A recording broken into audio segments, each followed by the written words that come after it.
හැමදාම ඉතින් අපි දෙන්නට මෙහෙම එකට කන්න හම්බෙන අවස්ථා ගොඩක් අඩුයි.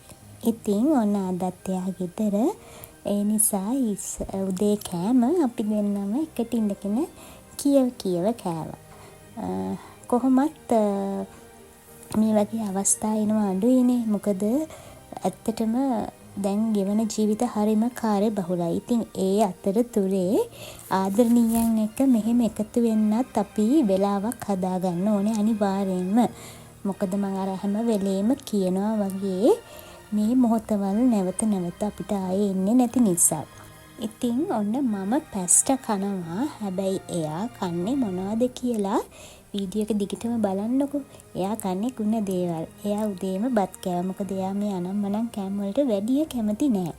ඉතින් එයාගේ අතින්ම හදපු දේවල් තමයි ඔයා කන්නේ. බලන්නකෝ මොනවද කියලා. මම වීඩියෝ එකට දාලා ඇති.